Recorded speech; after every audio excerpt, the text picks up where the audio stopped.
Subukan nyo naman tumayo at magkamatanaw at magkamatanaw ninyo ang tunay na kalagayan ko.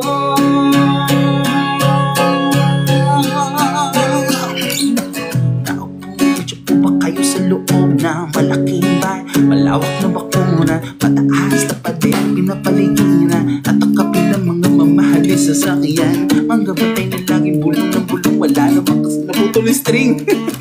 Lumagpas man ng ulan ay walang butis ang bubong, mga plato kutsara na hindi kilala ang totoo. Galing na simple na gatas na nasa kahon, kahit na hindi pasko sa lamesa ay may hamo. Sarap siguro ng manira sa bahay ng inan, sabi pa nila ay buti mo matatagpuan ng taon na nagmamayari ng isang ibong. Kaya naman hindi niya pinakagawa lang kung makita ka. Kayo po na nakaupo, naputol yung string. Subukan nyo naman tumayo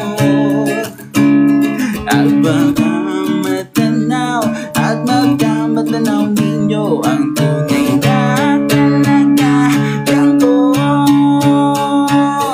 Mawalang galing ako sa taong nakaupo, nagpipagtakan ng bigas na minali po na hindi rin ang bahay na ipinagtabi-tabi yun sa gabi ay sobrang init na tumutuno ng yelo. Hindi kayang bilhin yung makinagi sa inom, pinapulong tubig sa lumang takuring uling-uling. Kapit lang mga lamang na nagnanong sa estero na nagsisilbi kusina. So ang hirap talaga mag-gitara pag putol yung string.